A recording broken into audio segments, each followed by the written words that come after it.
The 10 greatest NBA players who never won a ring. In terms of legacy, championship rings probably matter more in basketball than in any other professional sport. It's possible to have a Hall of Fame career without winning the NBA title, but retiring without a ring leaves a stain on the resume. When players' careers are ranked, the first criteria on which their sport is based is on the number of rings they've won. There are many basketball greats who have achieved every individual goal that any basketball player has, but some of them are remembered as legends who never went all the way. So we tried to put up a list of 10 players who left a mark on the history of the league but never won the ultimate prize. Some of them were close to winning it, some of them not. Some of them stayed loyal to their teams until the last day. Others tried to chase the ring elsewhere. So before we go on and see who are the 10 greatest basketball players who never won an NBA championship, make sure you like the video and comment down below about your favorite part of the video. And also, let us know who's your favorite player on the list, or maybe if we should have included someone else. Also, make sure you subscribe to the top of 10 Everythingz with the notification bell on. Just for the record, even though Elgin Baylor played in only 9 games for the Los Angeles Lakers in 71 and 72 and didn't make a single appearance in the playoffs, he was given a ring. Therefore, he will not be listed since he technically has one. Also, we didn't list Chris Paul since he's playing in his first final series in 16 years in the league and he might finally win the NBA championship. So fasten your seatbelts because we're taking off. Number 10. Dominique Wilkins. One of the NBA's true marquee players for more than a decade, Dominique Wilkins earned the nickname Human Highlight Film with spectacular individual plays. He was a member of the NBA All-Rookie team in 1983, 7 times was selected on All-NBA teams, and made 9 consecutive All-Star selections. He'll mostly be remembered as a 2-time NBA Slam Dunk champion. He spent 12 seasons with the Atlanta Hawks, but he never stood a chance against the great Boston Celtics to come even close to the NBA Finals. He's also the best NBA player who went to play in Europe. With the Greek team Panathinaikos, Wilkins won the EuroLeague in 1996 and was named the MVP of the Final Four tournament. Number 9. Bernard King. The 6'7" forward was one of the most unstoppable scorers during the NBA revitalization in the 1980s. Despite the horrific knee injuries that threatened to derail his career on more than one occasion, King still managed to produce on the offensive end for a number of teams, including his hometown Knicks. He also played for the Nets, Jazz, Warriors, and Bullets. He led the league in scoring in the 1984-1985 season and became the first player of his era to record back-to-back 50-point games. Number 8. George Gervin.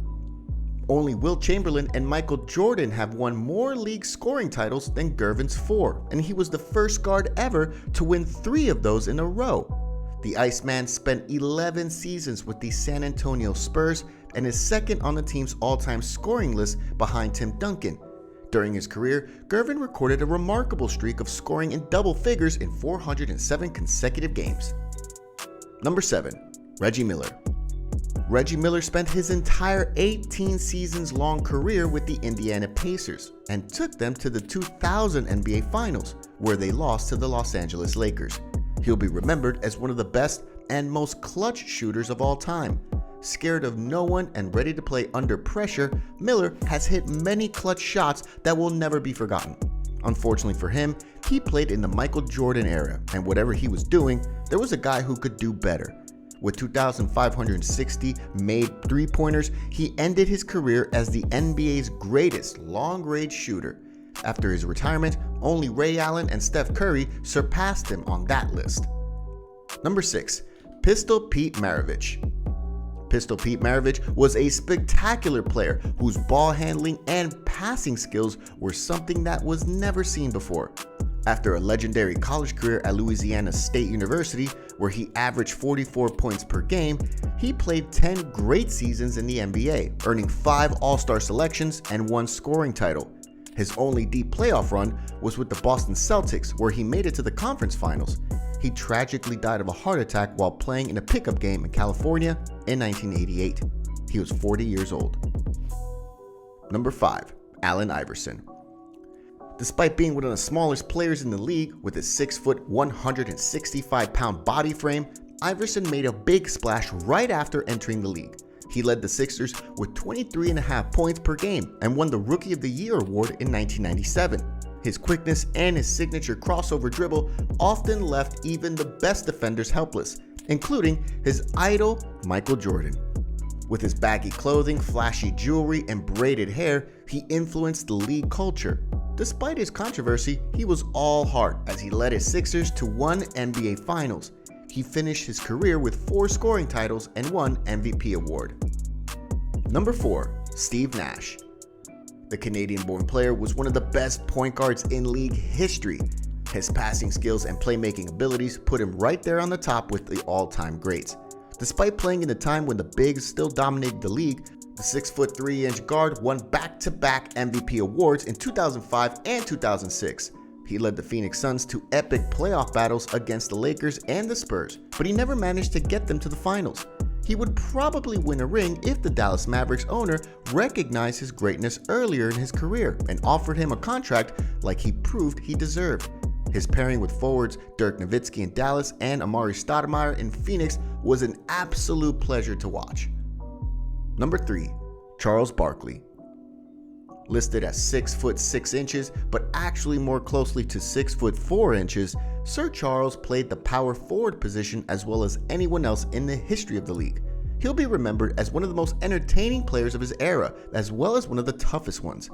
He started his career with the Sixers, where he showed his force and willingness to go against the best and go hard. After his move to the Phoenix Suns, he won the MVP award and took the team to the finals, where they lost to the Chicago Bulls in 1993.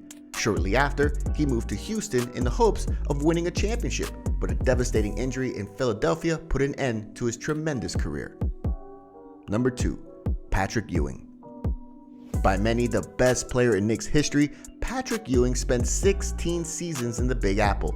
Selected as the first pick in the 1985 NBA draft, he was the new hope of the Knicks, and he almost took them to the throne. He was the leader of one of the best Knicks teams in history, who finally made it to the NBA Finals in 1994, but they lost to the Houston Rockets in 7 games. He also was part of the 1999 team, who again won the East but couldn't help his teammates in the finals against the Spurs due to an injury. He finished his career as a Knicks leader in almost every statistical category. Number 1. Karl Malone and John Stockton. Stockton to Malone is one of the most repeated phrases that basketball fans have ever heard. That's why the Utah Jazz legends, who spent 17 seasons together, are listed together on our list. They are arguably the best tandem in league history and creators of modern pick-and-roll basketball. They managed to take the Jazz to back-to-back finals in '97 and 1998, but both times failed against MJ and the Bulls. In the late stage of his career, Malone signed with the Lakers in hopes of winning the championship, but that didn't happen. Malone finished his career as the second all-time scorer, while Stockton is the player who recorded the most assists and steals in league history. Thank you for watching Top 10 Everythingz. I'll see you next time with another amazing video.